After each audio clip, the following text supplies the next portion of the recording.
Dear students, welcome to this discussion session on language usage and stylistic devices. Stylistic devices are not just important in understanding comprehension passages, but they are also important in creating effects when speaking and when writing different kinds of texts. To enlighten us on this, we have in our midst Dr. Raj Bangari, Senior Lecturer at the Mauritius Institute of Education. Hi, Rishma. And Ms. Priya Chatwal, educator at France Boyer de la Giraudet State Secondary School. Hi, Rishma. One of the problems that students have is understanding the writer's craft and the meaning that the writers wish to convey. So, Priya, what does writer's craft refer to? Writer's craft refers to those devices that writers use to shape meanings. After all, writers do not write in an ivory tower. In short, I would say it means how writers paint a picture with words. And indeed, writers use different methods to enhance their writing and add an effect to it. Usually, the effect would refer to the feelings, the emotions, the atmosphere, or a description of a particular character, and so on. For example, he took to his heels. The meaning would be he ran away fast. And the effect, of course, depending on the context, would imply that he desperately wanted to escape and that he ran away as fast as he could. Thank you, Priya. Raj, how does an adjective enhance meaning in a sentence?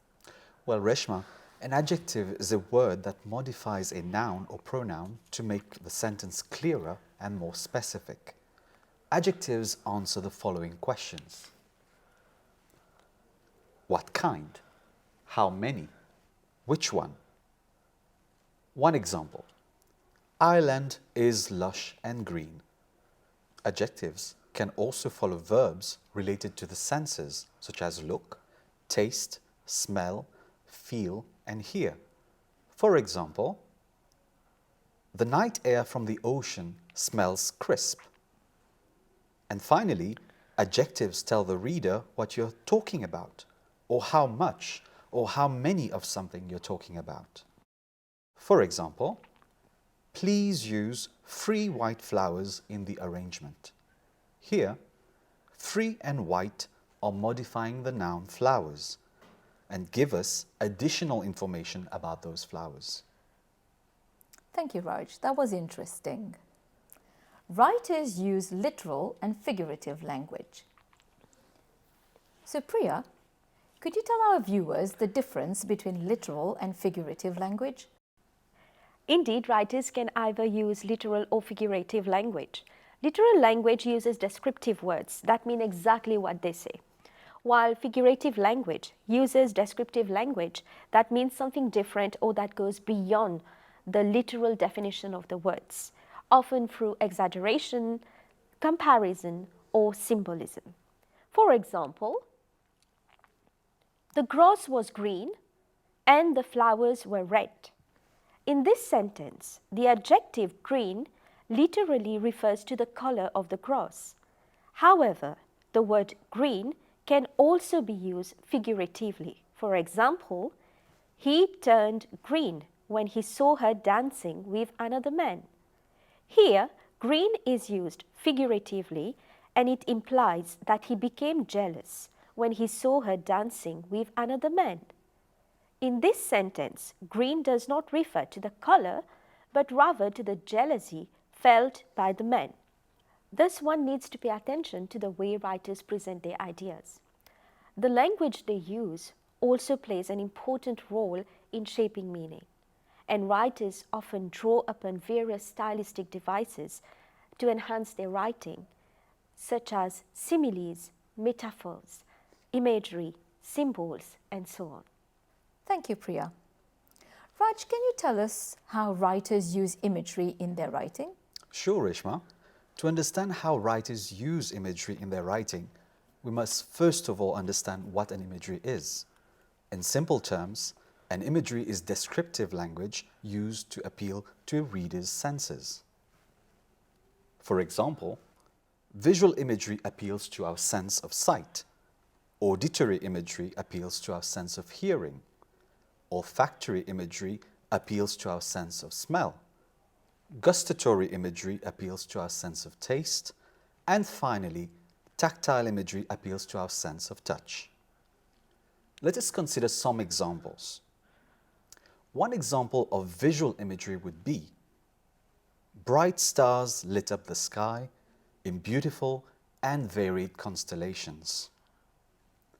One example of auditory imagery would be silence was broken by the peal of piano keys as Shannon began practicing.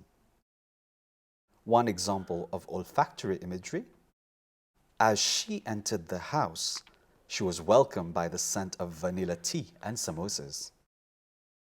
One example of gustatory imagery, my mouth nearly watered as I stared at the delicious chocolate mousse and imagined the sweet, creamy dessert rolling on my tongue.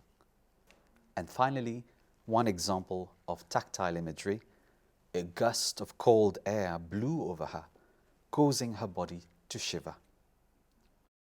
Therefore, Reshma, writers use imagery to give life to their words in a way that is both realistic and authentic. It is a way of using language to achieve a specific end, as it enables them to evoke certain feelings and images in the reader's mind. In short, imagery adds depth to the language and makes it more vivid. This is why many experts view imagery as a way of showing, not telling. Thank you for these interesting examples on different kinds of imageries, Raj. Priya, earlier you mentioned stylistic devices such as similes and metaphors. Can you please give our viewers some examples of similes and metaphors and their effects? Definitely, Reshma. So first of all, a simile is a comparison of two unlike things by using as or like. So for example, life is like a box of chocolates, or she is as beautiful as a rose. Common similes include descriptive phrases such as cold as ice or sly like a fox. So a simile can paint a picture of a particular character or situation in the reader's mind. And a metaphor, on the other hand, is a direct comparison without using as or like. They draw beautiful comparisons between two apparently unrelated things or ideas. For example, Reshma, you are a gem of a person. Thank you. I can give an example. I'm drowning in work. Here I'm using a metaphor to refer to the urgency and helplessness of drowning, to convey the huge amount of work that I have to do. Indeed, that's a very good example. Writers use metaphors to add color and emphasis to what they are trying to express, and most of the time, the meaning is expressed figuratively and not literally. Thank you, Priya. Raj, what about symbolism? How can students use symbolism in their writing? Symbolism is the representation of ideas and qualities by giving them symbolic meanings that are different from their literal sense. A symbol is something that stands for or suggests something else. In literature, a symbol can be a word, object, action, character, or concept that embodies and evokes a range of additional meaning and significance. In our daily life, we can easily identify objects that can be taken as examples of symbolism, such as the following. The dove is a symbol of peace. A red rose, or the color red, stands for love, romance, or passion. A rainbow symbolizes hope and promise. Let us have a look at how symbolism is used in literature. Here's an example of the poem Fire and Ice by Robert Frost. Here, the poet makes use of symbolism to describe how he thinks the world might end. Some say the world will end in fire. Some say in ice. From what I have tasted of desire, I hold with those who favor fire. But if it had to perish twice, I think I know enough of hate to say that for destruction, ice is also great and would suffice. In the poem, fire symbolizes destructive and consuming emotions such as jealousy, desire for power, anger, and impulsivity. Even though you would initially think of fire as more destructive, the poet's language drives home the idea that ice can even be more destructive than fire. Ice in the poem symbolizes destruction and expressing emotions such as hatred, indifference, loneliness, and isolation. Thank you, Raj. Indeed, students can use imagery and symbols to enhance their writing, just like Robert Frost. Personification is yet another stylistic device which students can use to enhance their writing. So, Priya, can you tell our viewers what personification is and what is its purpose? So personification is when we give an object or animal human attributes such as an emotion or thoughts. For example, instead of just describing the wind as blowing, I might just say that it is breathing across your face. So when you do this, you are personifying the wind. Some examples of personification would be the moon smiled at the stars in the sky, or the leaves let go of the tree and danced to the ground. The storm raged that night. Therefore, personification allows writers to express a point or idea in a more colorful and imaginative way. Thank you, Priya. What about onomatopoeia, Raj? Onomatopoeia is a figure of speech that uses words to describe the sounds made by living things, including people, animals, birds, and by inanimate objects as well. Here are some examples of onomatopoeia in sentences. The sudden cock-a-doodle-doo of the rooster woke me up. Tick-tock, tick-tock, the sound of the clock was all that could be heard in the hospital waiting room. I ordered online proofreading services with the click of a mouse. I am sure that you could clearly imagine the sounds being referred to in these examples. Other examples could be words like splash, boom, or buzz. Using these onomatopoeia in your writing can thus make it more vivid and lively. Thank you for these interesting examples. As a matter of fact, stylistic devices shape meaning and make our writing more interesting. Let us now have a look at an extract from Shirley Lim's short story Journey to see how she shapes meaning. Last night, she had dreamed that she was shut away in a subterranean world. She had wandered in labyrinths of a thick brown claustrophobia.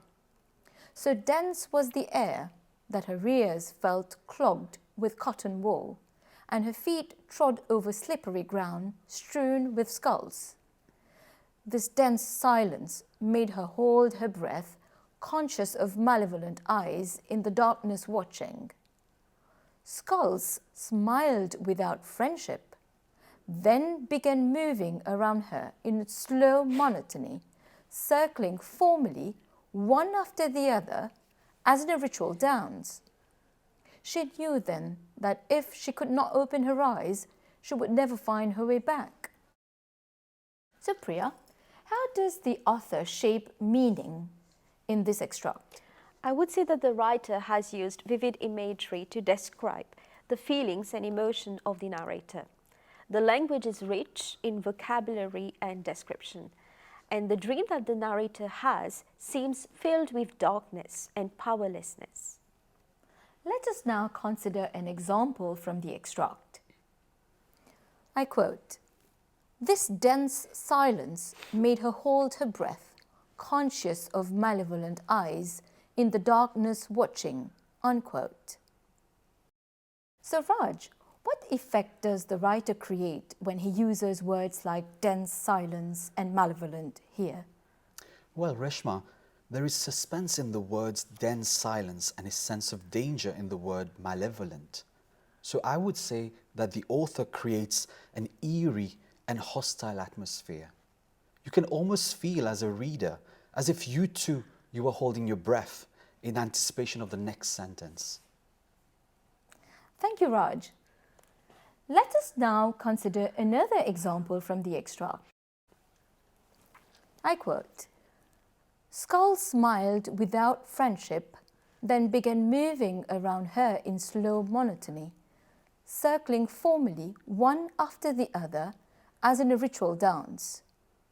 So Priya, what do you think the author means by "skulls smiled without friendship"? Logically, skulls wouldn't smile, except if we are dealing with a work of fiction, which is the case here since it is a dream. But literally, I think that skulls display all their teeth as if they were smiling. So here the writer has used an appropriate personification of the skulls smiling. However, we should pay attention to the word "without friendship" also.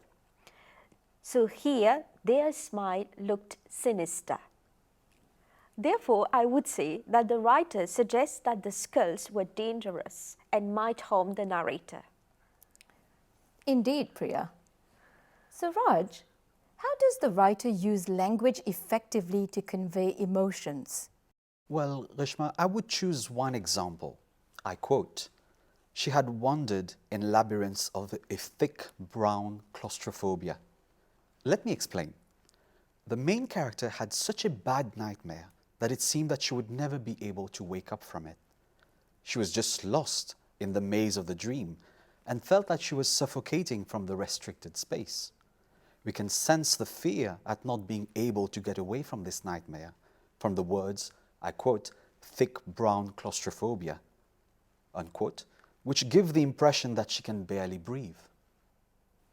Thank you, Raj and Priya, for your contribution in this discussion today. It was a pleasure, Reshma. Thank you for having us. Dear viewers, I hope you found this discussion helpful.